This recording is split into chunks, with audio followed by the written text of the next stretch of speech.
In this episode of the Slow County Real Estate Podcast with Hal Sweasey, the team visits last year's prediction episode with Ermina Karim from Guaranteed Rate and Chad Van Til from Pacific Trust Mortgage. Everyone goes over their predictions and finds they may have underestimated the Fed's intentions due to some economic conditions that no one could see coming. This is part one of a two-part episode in which we review last year's predictions. In part two, the panel will start what is hopefully a short-lived tradition and give their predictions for when we meet again this time next year. Now, part one of the Lenders 2023. Here's your host, James Bueno.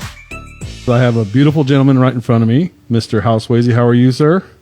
I don't know what to do with beautiful. The window's behind you, so it's beautiful outside, and you're just blending in with my outline's beautiful. Your outline, your Okay, silhouette. I'll go with that. Yeah, I'm beautiful good. silhouette. All right, thank you. Mr. Pete, how are you, sir? Oh, phenomenal. Couldn't be better. But Hal, we have some special guests with us today. Yes. So we did this, a year ago, I think, Jeff, and maybe we should put those numbers up on that email John sent with what we predicted last year. So we were talking about the mortgage market last July. Did he send me that email?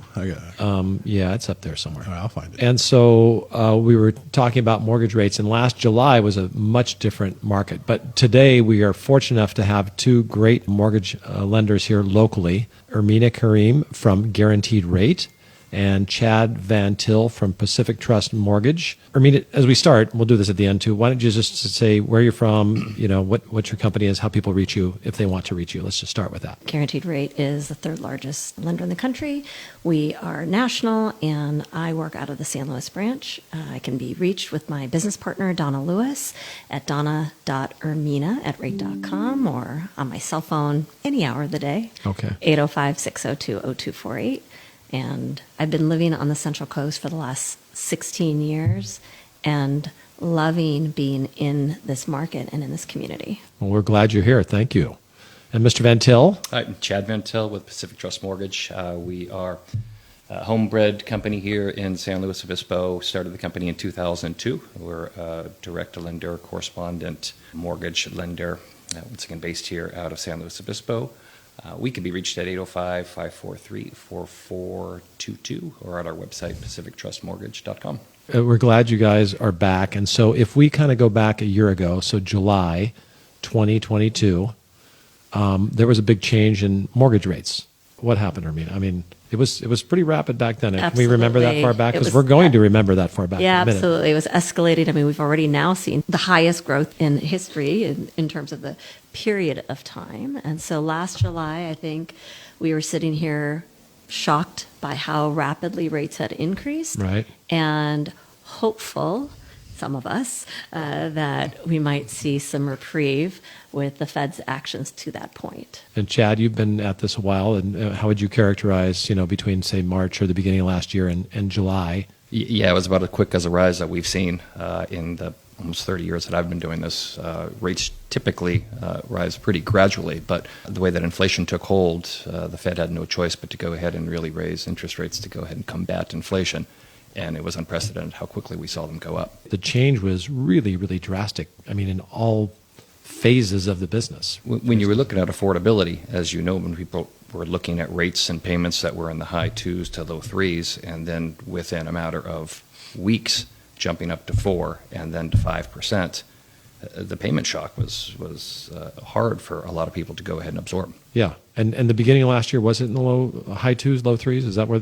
Right, just prior to that. Yeah, in the fall. Mm-hmm. Yeah. But it started the year in the very low 3s. Yeah. Which is, we didn't realize how good we had it, right? So Hal, last year, if you remember, I think I put everybody on the spot. Almost had to twist everybody's arm to give me a prediction in a year, what everybody thought the rates were going to be. Do you remember us doing that?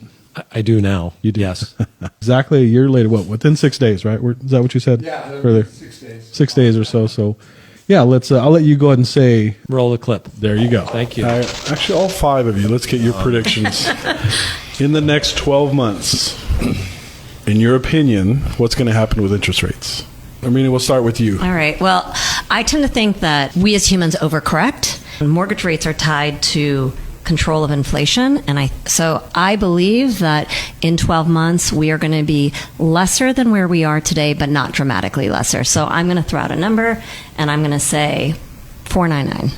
I tend to agree with Ermina that I think we've probably peaked, and that in a year from now we're going to see a little bit lower rates. Do you have a number? Oh, yeah. Put me on the spot now. See how I was dancing around that one? Wait a I'll go. Hal is actually writing this down. Okay, I'll go 4 3/4. 4 3/4. Not 4.98. No, I was going to go that just about that one under, but I'll take a little bit more of a separation. All right, you're a risk taker. Mr. Pete, you're up. I'm not even going to attempt to go down that road. No. Okay. What I will address are home values, because I think that's the business that Hal and I are in more regularly. But we have reached, I think, this point in this real estate cycle where buyers have been expecting multiple offers to come in, all over asking price, and now they're realizing that they're getting offers, one full price offer, and so there's not. I think the media is calling it a cooling. Well, okay, we've had 20% appreciation year over year. Now we're at 15%. Still breakneck speeds, but we're seeing a little bit of a topping, and there's going to be a little bobble at the top until I would say Q4, and then we're probably going to see prices go up again as rates start to trickle back down, because I'm with you. I think the rates are going to come back down to something that I'm going to say probably stick in the 5s. I would go, I'm not as aggressive, maybe 5 1/4. Again, but that's not my industry. But I do think that the home values might have some effect on what rates do.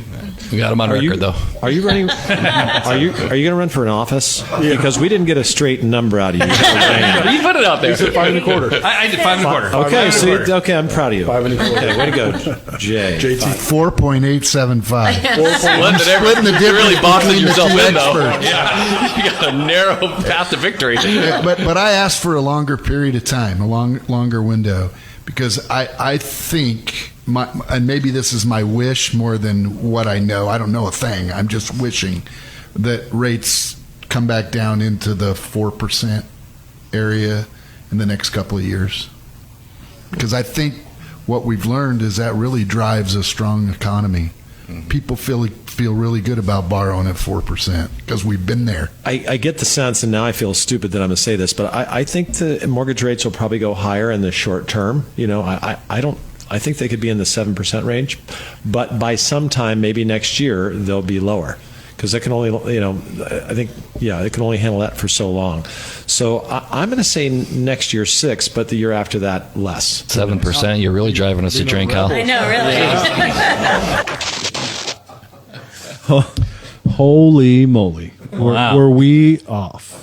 I don't know. Hal kind of nailed it. Hal, you were predicting the future, Hal. And he did bring the alcohol today. Thank you. And for you that. did. Oh, yeah. There is alcohol here. That's a blindfolded person throwing a dart at a dartboard. All right. So whoever wants to answer this question, what happened? Inflation was just a little more persistent. It's hanging on. It's really got a hold of the economy, and some of the inflationary factors that we felt were going to be reduced are holding on tight. Employment's been extremely resilient. As a matter of fact, today it came in about twice as strong as anticipated, and as the labor market's strong, housing costs, as we know, are still up with higher rates and with higher home prices, higher rents. So I think that reduction that we were all anticipating is just not really that hold. Ermina, you were talking about this, the resiliency of the economy, the American. I mean, it's just doesn't seem to be slowing down. I mean, you guys look at these factors. Absolutely. And, on the labor side, it's 2 factors. It's both hiring as well as this terminology around employment hoarding, because especially post-pandemic, the ability to have access to great employees has been more constrained.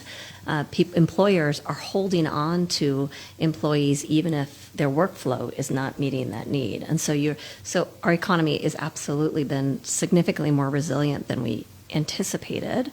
And the Fed's goals of having a soft landing, I mean, maybe this is part of that trajectory. We just haven't really, inflation remains elevated even though it is inching downward. Today's date, what's the rate? A little over 4, I think, 4.5, 4.8, something like that. The inflationary rate? No, the inflationary rate. No, I'm talking mortgage. Oh, mortgage rate. I was like, wow. Yeah, What planet am I on? Yeah, come. I'm now in the lending game. Everybody. I made you that for prediction. What was it this morning or last time you guys checked? Yeah, I would say just around 7%. Okay. With 0 points. If I call 3 different mortgage people, am I going to get 3 different rate quotes? Probably Yes. that's kind of within that margin of Yeah. error there, depending Yeah. on people's credit score, debt-to-income ratios, loan to Right. value. Yeah. Okay, so it varies. Points, fees, costs, all those things go Yes. into it. Yeah. I mean, what I see, and you guys deal with this more than me, but it's like people have gotten accustomed to, okay, 6.5%, 7%, 6, 7, oh, I don't like that. 6.5 feels good now, and that's just where it is. After we met here a year ago, I'd say that it continued to be really challenging with borrowers or buyers. It got very quiet at the end of last year and the early part of this year. And then from about, I'd say the spring forward, Yeah. we've seen more normalization around the expectations around interest rates. There might be a little bit higher than the range or a little lower in the range, they're feeling better, but largely buyers seem to have acclimated to where we're at. When we were here a year ago, people were still in disbelief of how quickly they went up, and they couldn't believe that jump in payments. But we've been here for 6 months or so, and people now are adjusted, and this is the new normal. Right. And if you do look from an historical perspective, rates are, we're still at a pretty good point. Yeah. I think you mentioned something before in the 80s, Right. what the cost of funds was closer to 12%. in that range. 14%. 14%. Yeah, on that housing comparison article. Yeah, 14% versus 2020, and that comparison when it was 3. Not 3 anymore. Right. Certainly not 14, but yeah. I've got some interesting conversations that have been happening with clients in this current period because we have a number of buyers who are closing on new construction. And last summer, I locked them for 365 days. We could do kind of extended rate locks. Oh, okay. And it was really difficult conversations at that time.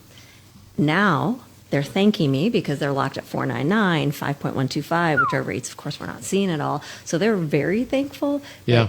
We were just literally this morning, I was recounting with a client about how stressed out they were to make that investment and lock in last year. And so it is perspective. It is where you're at.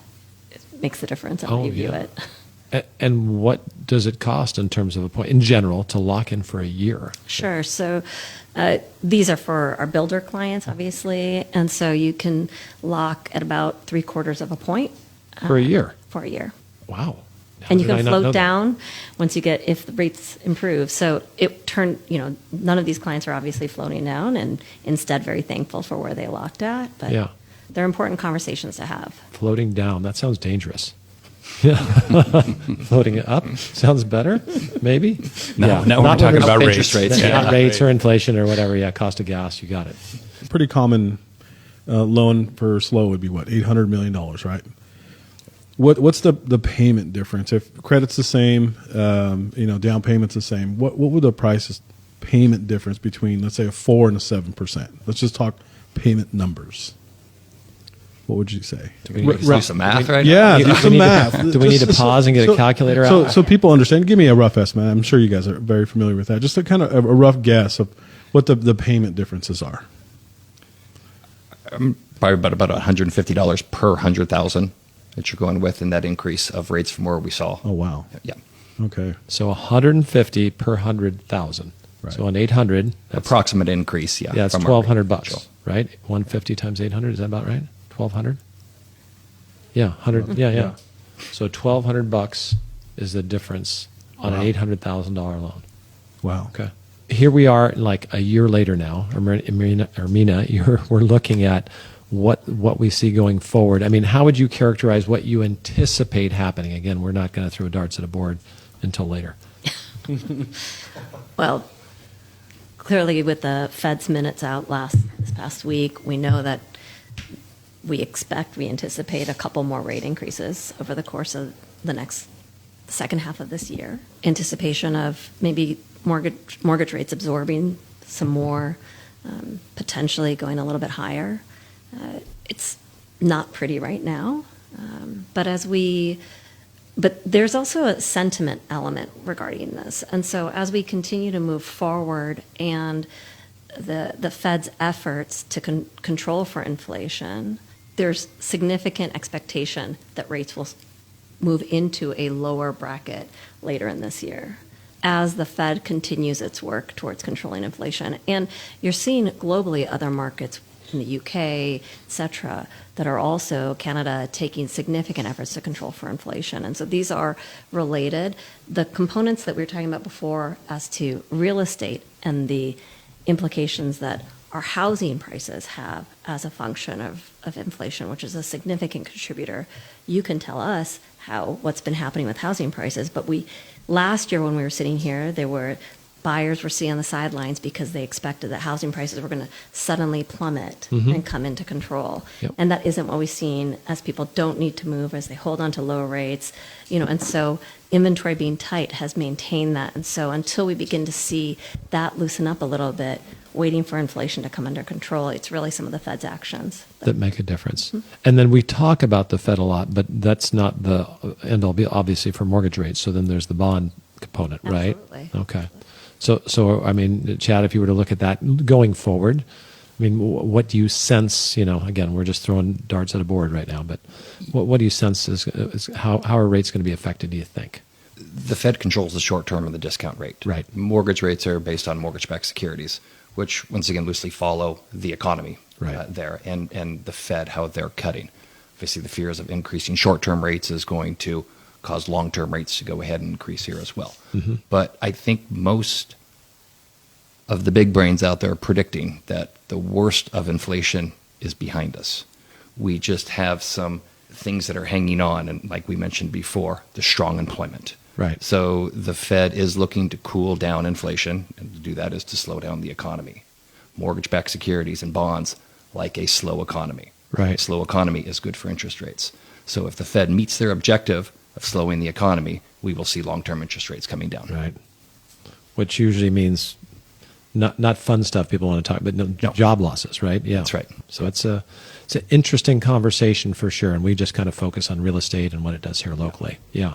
There's an old saying that says, "Don't fight the Fed." Right. When they have their objective there, they're going to make it happen. And as I think Ermina alluded to in the last segment, it was the overcorrection that we're typically used to seeing the Fed come in. And I think we both felt and alluded to that in the last show that they were going to overcorrect here a little bit.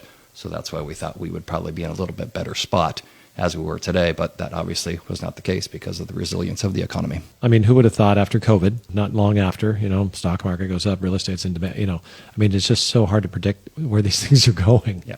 It's amazing. And Jay, you kind of hit it too. I was impressed by your comments from last year talking about how things would pick up, because we noticed it like in our office, and I think countywide, at the end of December, the phone was ringing a lot. And in January, February, the buyers was like, oh, there's a lot more demand than we had seen for a while. And it's kind of gone through most of the year. Now, usually it kind of lulls in the summer, but I would just say, that good job there. You must have known somebody's at a high place to kind of predict that would turn around in December, based on your comment from last year. I was just using words. Yeah, well, good and well politics. used. Yeah.